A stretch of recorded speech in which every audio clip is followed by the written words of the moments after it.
Bismillahirrahmanirrahim. Assalamualaikum warahmatullahi wabarakatuh. Puja dan puji syukur kita panjatkan kehadirat Allah Subhanahu wa taala atas rahmat yang Dia berikan sehingga kita bisa melakukan presentasi di hari yang cerah ini. Yang terhormat dosen bimbingan Ibu Purwati Ningsi dan teman-teman saya yang saya banggakan.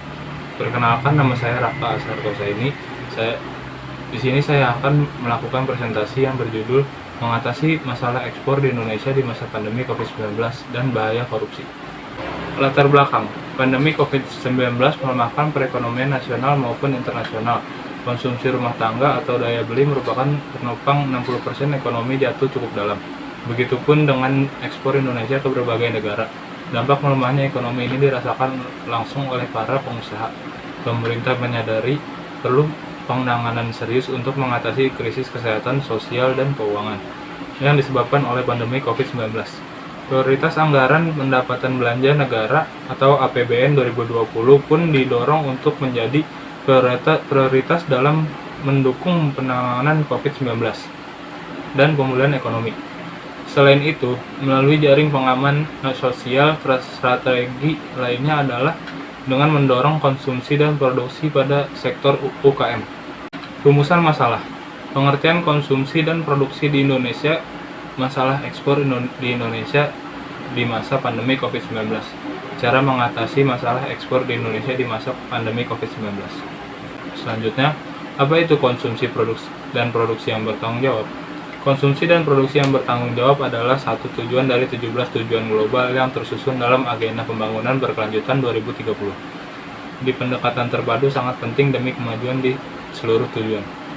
Meraih pertumbuhan ekonomi dan pembangunan berkelanjutan berarti kita harus menyadari pentingnya pengurangan jejak teknologi dengan mengubah cara kita memproduksi dan mengkonsumsi makanan dan sumber daya lainnya. Selain pengolahan efisien, dalam penggunaan sumber daya alam kita milik bersama dan cara kita membuang sampah beracun dan polutan adalah target penting untuk meraih tujuan ini.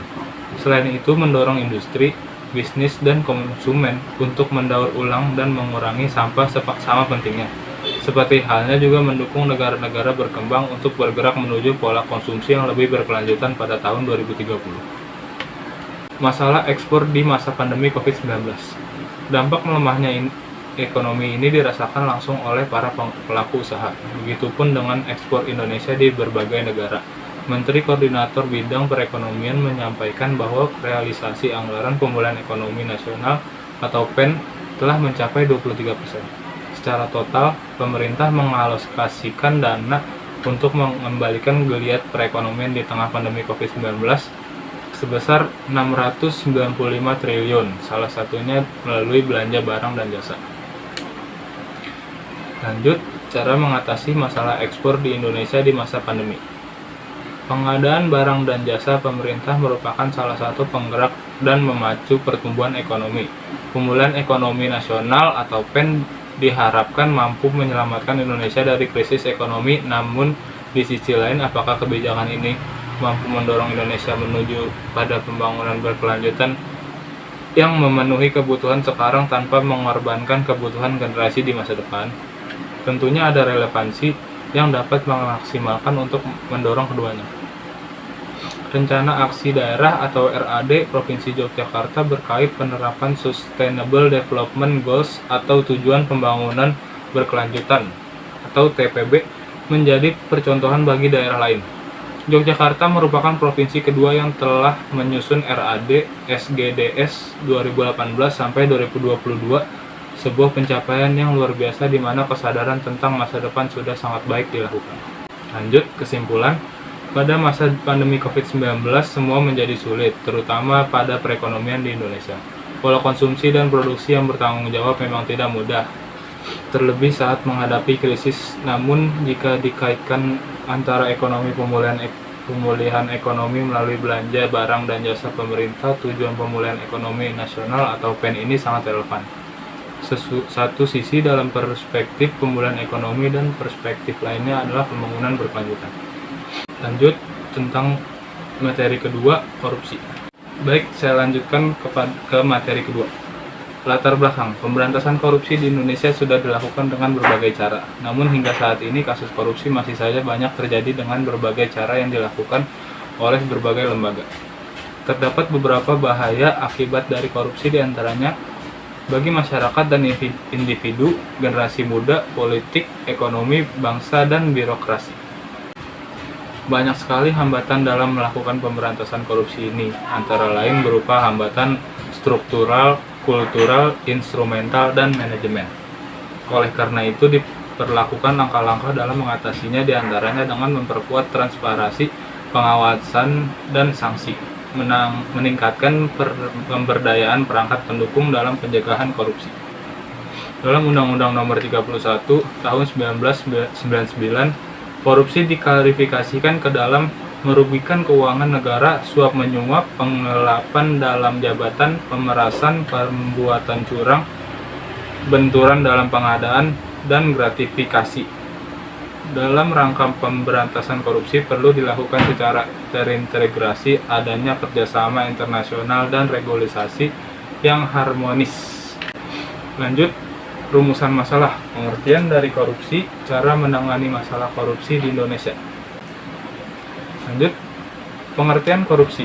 Korupsi adalah melanggar hukum dengan maksud memperkaya diri sendiri atau orang lain, baik perorangan maupun korporasi, yang dapat merugikan keuangan negara, perekonomian negara dalam UU Nomor 31 Tahun 1999, Nomor UU Nomor 20 Tahun 2001.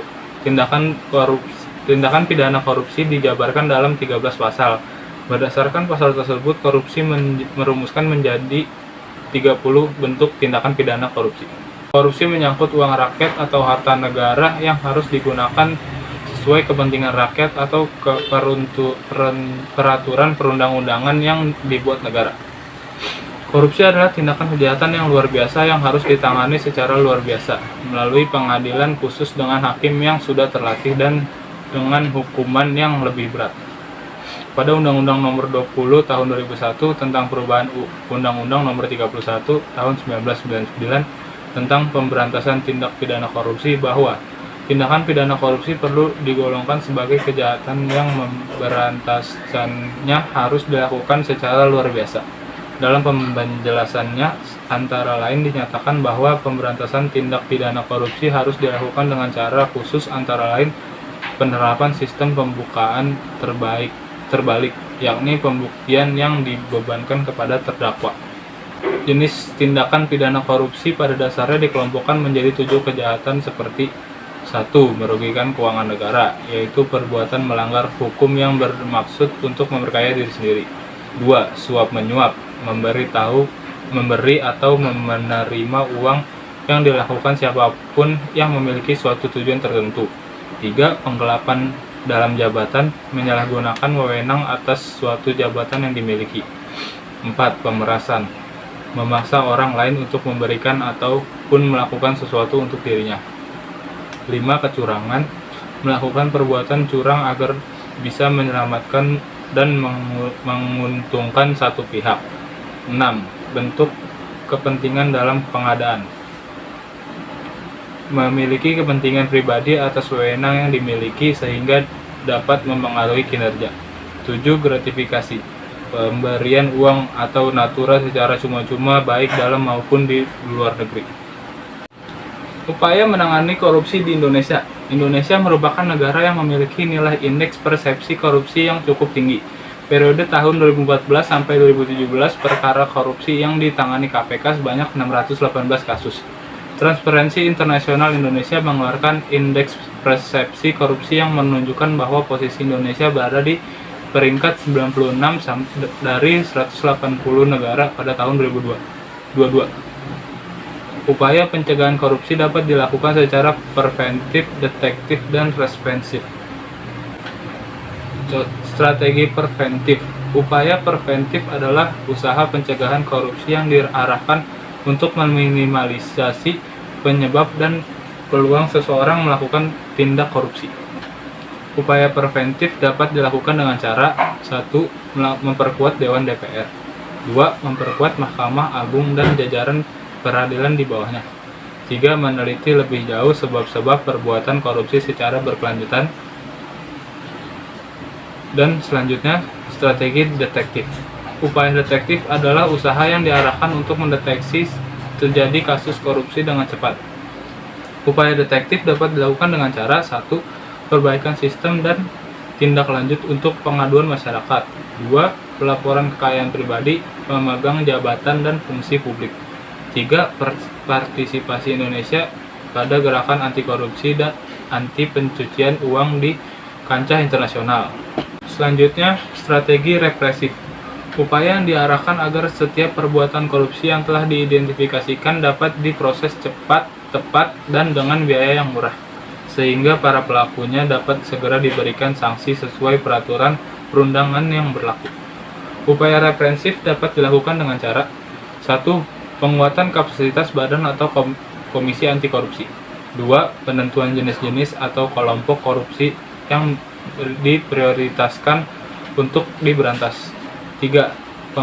Pemberlakuan konsep pembuktian terbalik. Selanjutnya kesimpulan, banyak faktor penyebab terjadinya tindakan korupsi, antara lain minimnya gaji pejabat negara dan pegawai negeri secara umum dibandingkan kebutuhan hidup mereka, sehingga mendorong pihak-pihak yang lemah iman untuk menyalahgunakan kekuasaannya. Meskipun pemberantasan korupsi menghadapi berbagai kendala, namun upaya pemberantasan korupsi harus terus-menerus dilakukan dengan melakukan berbagai perbuatan dan perbaikan. Perbaikan dan perbuatan tersebut antara lain terkait dengan lembaga yang menangani korupsi agar selalu kompak dan tidak sektoral. Upaya-upaya pencegahan juga terus dilakukan. Kualitas SDM perlu ditingkatkan, kesejahteraan para penegak hukum menjadi prioritas. Baik, sekian presentasi dari saya. Kurang lebihnya mohon maaf. Assalamualaikum warahmatullahi wabarakatuh.